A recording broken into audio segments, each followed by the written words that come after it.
Henry, who has been gamely hosting the Shannon Bream Show late at night. And I know you're burning the candles at both ends, buddy, but good for you. Yeah, that may be why I overslept a little bit. I apologize for not being on last hour, my friend. I'll be honest. That's quite all right. The people who normally tune in now, who might miss you the last hour, are getting a little taste of Ed Henry at 7:30. So that's fine with us, buddy. Can I just say? Yes. I just want to say one thing, which is that I'm so glad you played those clips. I had not heard the first one with the IT worker, but last night, you're right, I'm filling in for Shannon Bream. And on Fox, we played that clip of the cafeteria worker, and as you play more of it, she got emotional. She was basically crying. The president nodded, and you could see he was moved by it. And the reason I played it may be similar to yours. You know, we hear these sound bites all day in our business, and I'm sure your listeners sometimes, you know, between Twitter and Facebook and the latest video and what they see on Fox and what they hear on your show. And sometimes you just have to stop and say, wait a second, this is really out of the ordinary. At these events, they can be staged, it can be this. In this case, you had real people, as you said, saying, Mr. President, you know, these are not crumbs. You know, the cafeteria worker said, I took the extra money and I put it in my retirement, and I'm not that far off from that. And this matters in my life. And so I don't want to go on and on about it. But, you know, I had this guest on from the left, and he said, well, on the other hand, there's a Reuters Ipsos poll that says this tax cut. And I stopped him. I said, hang on a second. You're not going to watch that clip of this cafeteria worker crying and thanking the president for the tax cut and hit me with a poll or statistics.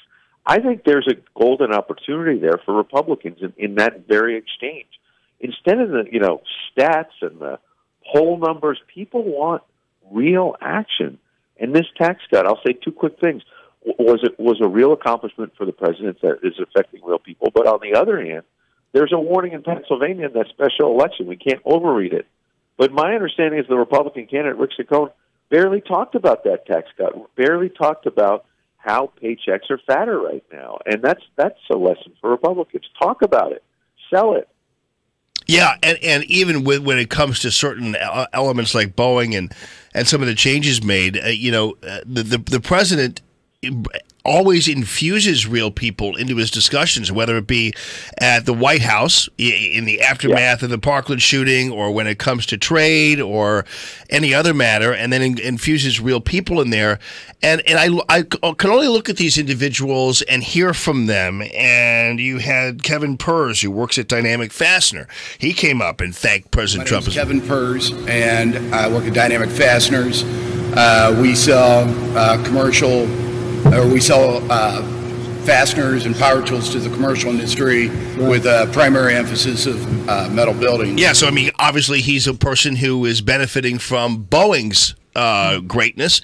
And these people, I can't help but think, Ed, that these are people who will see these news media people obsessing over, like, for instance, Rob Porter or Stormy Daniels, or a tweet here, or even for that matter, Rex Tillerson. All this obviously important to some degree, but these individuals really, I'm getting this disconnect. You talked up as candidate who's disconnecting.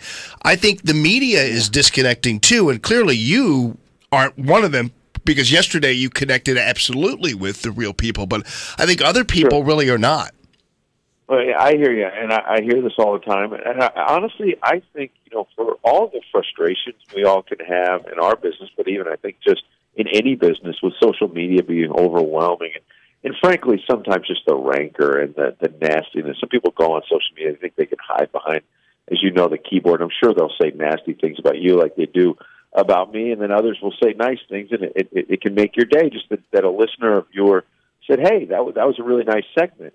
But my point is, the best part of it to me is the feedback, is using social media to see what people are thinking about what we're talking about. And I heard a lot of people last night saying, hey, glad you highlighted that cafeteria worker. I mean, that is the kind of thing that matters. For all the BS in Washington, all the back and forth, sometimes these policies actually do have a real impact on people's lives. Yeah, no doubt about it. And back to that race, Ed, real quickly. And I don't want to. I want in Pennsylvania, and I want to be careful. I'm not trying to spin this a certain way, but I looked at this situation, and I think there are obviously lessons to be learned on a lot of levels. I think the Democrats should learn a really good lesson from this, and that is that if you talk more like Trump, you're gonna do better. And to me, is it wrong for me to think that I'm actually kind of surprised the Democrat didn't actually do better, because I realize they've elected Republicans time and time again, but mainly because they only had Democrats who were kind of Obama bots running, and they didn't like them there. So a Democrat who was remotely conservative seems to be successful in many of these places. Yeah, I mean, and to your point, Democrats can't celebrate too mightily if, in fact, the recounts show that the Democrat won. It certainly looks like he did. I'm not taking anything away from him. But can't celebrate too much when he said, I ain't voting for Nancy Pelosi for Speaker if I win. And I'm pro-life, and the tax cut ain't so bad. And, oh, by the way, I like the Trump tariffs. Now, I get that the context is they matter in that Pennsylvania 18 district. The tariffs were aimed particularly, at the steel jobs in that district. But you're right. Here's the hope for Republicans is, A, the tax cut we've been talking about may help them save control of Congress. But B, most of the Democratic candidates around the country are not going to be Conor Lamb. They're going to be resist, resist, resist. And, hey, that's going to fire up the left. There is a warning. There is a wake-up call for Republicans. The left is very motivated right now. They better wake up. But on the other hand, there are going to be real people who are liking the tax cut and other policies and other positions by the president who are not on board with resist and are going to say, why am I going to vote for you to take control of Congress if the first thing you want to do is impeach the president instead of lowering my taxes or fixing infrastructure or fixing the broken immigration system? So, look, there's a case to be made for Republicans. Let's see if they can stand up and fight. Yeah, Claire McCaskill is one example of that recalcitrance, and I just don't think that's going to help her at a 19-plus percentage point state like for Trump, like Missouri. Sure. But Ed, you hear the pundits saying that the Republicans and the president have such a big problem in suburbs of Missouri and Pennsylvania and other parts of the heartland, and maybe so.